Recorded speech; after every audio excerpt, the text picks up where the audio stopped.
Hey everyone, in this video we are going to talk about tables and graphs and successive approximation. We are working on Study Island.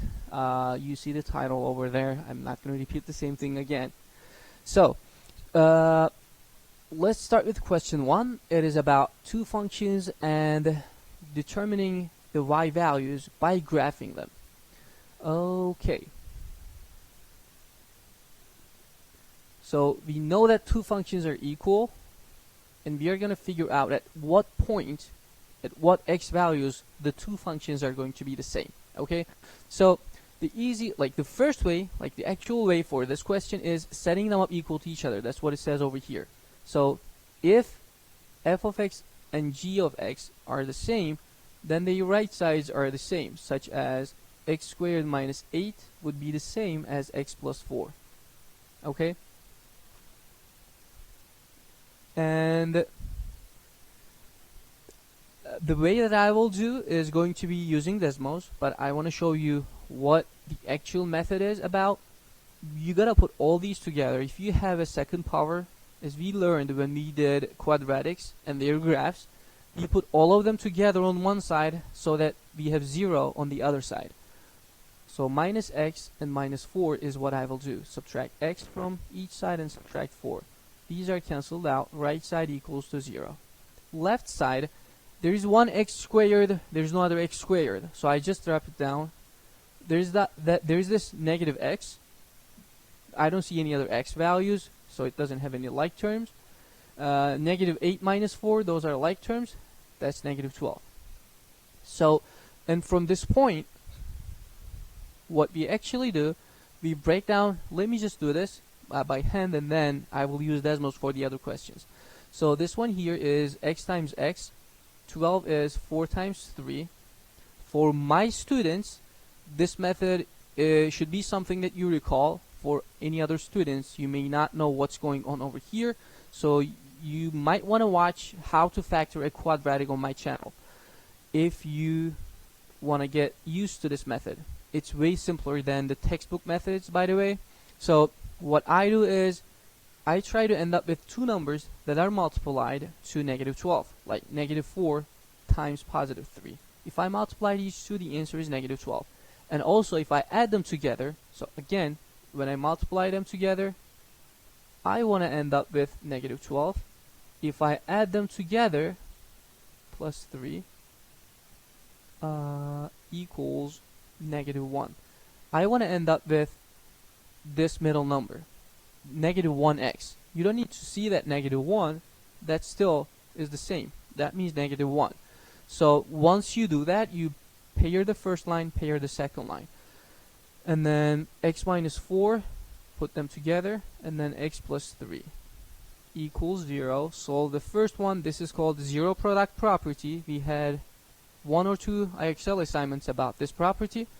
If you solve the first one, you end up with x equals 4. Solve this one, you end up with x equals negative 3. Okay, 4 and negative 3. There's that. It's this right here. So here is how we use IXL, Desmos, to get that question done. Or let's just do the second one on Desmos. That looks more complicated. Okay, so it's still the same. You'll just set them up equal to each other. Set the first one and second one equal to each other and see what the graph looks like. So let's get on Desmos. The first equation is 2 times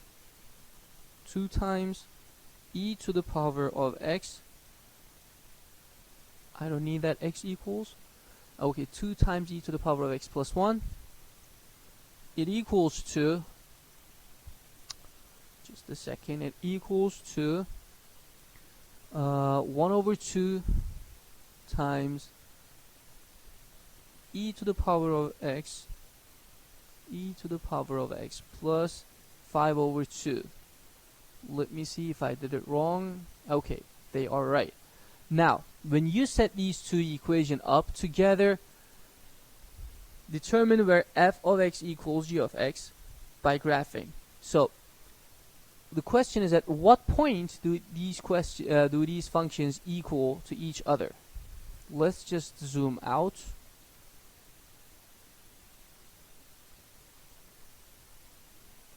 So you see that it is a vertical line, just one vertical line, right? So as I zoom out, I do not see any other graphs. There's no other graph. There's only one graph, the green one, and it's a vertical line passing through x equals 0. So this one here would be x equals 0 only. Okay? If we had more than one line, like at 1 and at 3, then we would pick B. Let's just do another one, hoping that I'm going to end up with more than one line. Okay, this right here, question number 3. They're asking about these 2 points meeting together. They're asking at what value these 2 equations are going to be equal. So again, I'm going to type the first and second one and see where to go from there. 2 to the power of x plus 1. Oh, no. 2 to the power of x, yeah, that was right. 2 to the power of x plus 1 is my first equation, and then it equals to 5 to the power of x plus 2, 5 to the power of x plus 2, make sure to use parentheses, minus 4. So I see only one line. All of the answers has only one line anyways, and then that line is passing through, let's see what number it is. Show me that. Okay. Come on. What's that? Okay, I'm keep clicking this. It needs to give me a value. It's not working with me. Okay, let's see. I'm gonna keep clicking this to see how close I can get to a number. Okay. Okay, it is pretty close to, if I can find 3 decimal. Come on. Okay. It is pretty close to negative 0.938, right? Negative 0.938. And let's find the decimal fraction value of this. Or let's not do that. Okay, this is the actual answer. So I will make a list of these answers and then see which one is the closest option. Negative 1 is A. Negative 7 over 8 is B. Negative 7 over 8 is B. Negative 13 over 16. And then negative 15 over 16. Okay, let's see which one is the closest option to this number. I think the closest is this right here, negative 15 over 16. So that would be my answer. Okay, so find a decimal value that is closest, that is very close to your line, your answer. Okay, you can go as close as possible. My mouse is not properly working, so it is harder for me to keep zooming in, but you're not going to have that problem. As you keep clicking on that point, it's going to get closer. Find a decimal, write it in the next line, and then make a list of your options, and then see their decimal values and decide which one is the closest option. So this 15 over 16, negative 15 over 16 is the closest. That would be my answer. Okay? You're just relying on Desmos for these. So the next one, that's what we are going to do for all these questions. Just use Desmos and then see which one is your answer. For this one, it is the same. This one is simpler than the others. Let's just try it. Okay, let's see. Number 5 is the same as number 1, so I don't want to do that one. Let me do this. Which of the following points is on the exponential graph? 2 to the power of x. Okay, let's just graph that. Y equals 2 to the power of x. Y equals 2 to the power of x. And then let's just plot these points. Let's zoom out for a second. Okay, I zoomed out. Now I will plot these points to see if they're on the graph. Negative 1, positive 1.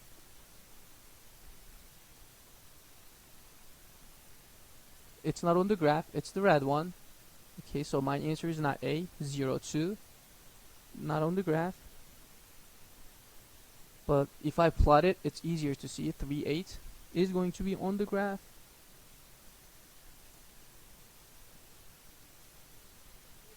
Where's that? Okay, right here. I needed to drag the graph a little. So 3, 8 is going to be on the graph, and then that would be my answer, D for question number 4. 5 is exactly the same as number 1. 6 is the same as number 1. You just type them in, see your one line, and then see what number that one is. Okay, and then 7 is the same as number 1. 8 is, okay, we can do number 8. This is going to be the last one. So let's just type them in. X squared minus 5x minus 7. X squared minus 5x minus 7 equals 3 to the power of x minus 4. 3 to the power of x minus 4. I see an exclamation mark in the other question. I'll check that out real quick. Oops. There is a problem.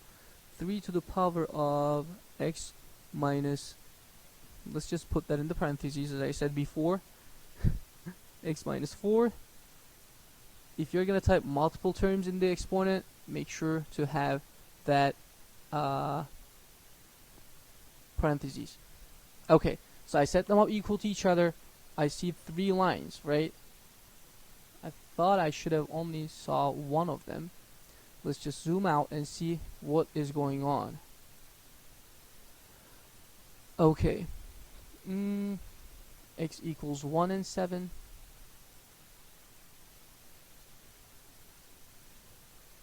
X squared minus 5x minus 7.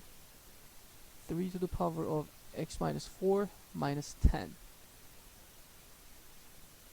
Okay, we will find the 2 that are in the options. 6, 5, and this is 1 point, no, 0 point something. 6, 5, 5 and 6 are in the options, so I picked that one. The decimal one is not in the options, so that's my answer. Okay, so these are not the only options, but these are the only ones that we can find by constructing a table of values. Probably they know that we are not going to deal with decimals. So that's all for this video. It took a while, but it's not tedious. You just need to graph it on Desmos and then just kind of match the points on the graph and with your answers. Thanks for watching. Let me know if you have any questions, guys.